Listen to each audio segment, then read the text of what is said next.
been a while that I make videos, and this particular video I'm making is just something that really popped in my mind. And I guess is us being a first world country, we don't see any of the hardship or famine killing in a regular basis. Where I went to a gig on last weekend, I believe it's 18th of July, which is Saturday, in Oakley, a Burmese music event. And it's a family friend who wanted to do his art gig, and this special guests talk about why should we fight for democracy, human rights, X, Y, and Z, and showing the video clips of how kids are being amputated by their hands or arms. That's war stuff, all right.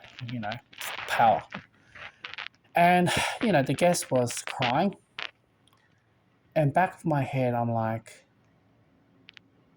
if I had an opportunity to be one of the guests, and I will say that there's good and bad where a country has no human rights, where a country has human rights. For example, a country like Australia, you got the government with the taxes and as well with laws, restrictions, and punishment if you don't obey so. And we're policing each other in a different way. And we have to watch what we say. Certain topics we say, it can sabotage our career or lose our job. Certain things like that. The recent news of this particular kiss cam in Coldplay, where this particular CEO and HR is having an affair and dug down, and people are digging information, and turns out he's resigning. If they're having an affair, good on them. But there's no need to, company CEO, the company have to look into this whole thing, investigation. Like, if you're going to have a fling or an affair with someone, but you've gone to the stage where now you have to sabotage his career and the future. Now, whether this is the right thing or wrong thing, if you said that to a third world country, they're going to laugh at you, But anyways, that's what I'm trying to say on that particular order. That was back in my head. I had a mate who came by. A mate was talking to me, and I told him about, look, I know, countries like that doesn't have human rights, but in Australia, we are getting killed with taxes and everything, and we worship money. Our life is not that great where the government is already controlling, even if a dollar, what we earn. And he said to me, you don't know, we're having a lucky. You have the right to live today and survive today and tomorrow. And I didn't quite challenge him because I started to realize I'm talking to someone who is from South Africa. And this guy here doesn't have a kid. And I didn't want to challenge him in that perspective because he has witnessed and seen that in his country. If I don't know if South Africa is classified as first world country or third world country, I think it's based on city or suburb, all right? Then yesterday I had a conversation with the mates, co-workers. Yes, most of my co-workers are coming from third world countries where they have poor human rights and whatsoever. And what I said to them is that your fathers now, who's raising sons to grown up to be a man in a Western world, good luck. It doesn't mean your son turned 18, he's a man. He's in his mindset is a child in a man's body. Would he be productive? Would he be switched on? Would he be raising kids the way how you do it? They're glued to their iPads and they go sleep 4 in the morning. They don't have any house chores or household responsibility. You come from a country where you have strict rules by parents. There's no options or whatsoever. And look at you now. Fortunately, I have a daughter, so worst comes worst, she can pick a wrong man or she can pick a right man. But there's not much huge responsibility for daughters. But son is going to raise a family. And to raise sons to a man, to be responsible, to be a future parenthood, fatherhood, or switched on man, it is very difficult. In the beginning of my relationship, until a year separation with my ex-partner at the time, and now we're getting back together, I never realized that how much of that manhood I never learned and the responsibility.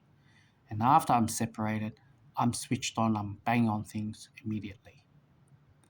And that just shows you how bad it was. But I'm glad that my father has raised me properly. But I choose not to follow that. I just thought the Australian model, the Western model was better. Infantilization, idolize. So that was my mindset thinking about that. And I said to those fathers who's raising sons, I said to them, you have a huge heartache to go through because they have no concept of responsibility or expectation because they're going to born in this Western society with Australian values and doesn't let them be switched on, seeking work or how to cook or get a job. Yes, it's all this freedom. Yes, it's become dysfunctional. Look where it's going to lead you to. Is whether they're going to be a dole bludger or just be in the family, whether you're going to say it's feminist or whatsoever, the child has failed and he's going to live with you for a very long time. And for him to wake up is too late. It's like me. I did not wake up until the age 33 or 34, around there. I'm 35 now. And I wish that I was switched on a lot earlier. I wish I wouldn't go through the journey I'm experiencing right now. But for their kids, they're going to go through the same thing what I go through, and they're going to regret and they're going to go through divorce and or whatsoever, or not know what to do with the money or how to grow the money or how to maintain the money or how to, work around with the family rules and everything like that. You see what human rights and all that freedom has did to your next generation? It's a dying generation, especially in today's world. You wanted your kids to study well. Well, unfortunately, this ChatGPT. How is this going to play out? So that's my notion that I talk to him about. And I try to compare. Newly, Western world always need fresh new migrants coming in because their mind is still switched on. But once they have their kids and grandkids, the switched on has gone. Many us colored people always wondered why the Aussies don't want to work overtime. Why the Aussies doesn't want to do public holiday? Why the Aussies not working weekends? They may inherit from their family or whatsoever, but they've learned what their family and generation has got burnt before them. So, what's better? A third world country has no human rights, but you learn to be switched on survival mode every single day. You not know if you're going to live tomorrow. Or you want to raise a generation, the next generation, that completely has been whitewashed to the stage that there's no responsibility or no any independence or switched onness. You got one that you may not survive through your early age. Another one is the long term. So when I describe to them what's it like in university, we're flooded with all the international students, how many of the Aussies or local students go through, racially speaking. Myself, I go through TAFE. I see many of the locals drop out, the high dropout rates ever. We, we were growing up to learn to give up. But for third world, for migrants, they learn never give up. Even though English is not their first language, or even they cannot speak the language. They hustle through, work harder.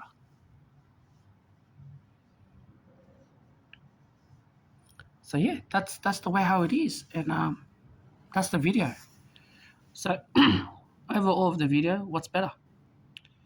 The one that has all the human rights freedom and it becomes dysfunctional, or the one who doesn't have anything, but they learn through their DNA to learn to hustle, survive, switched on every single day to make sure they can live another day.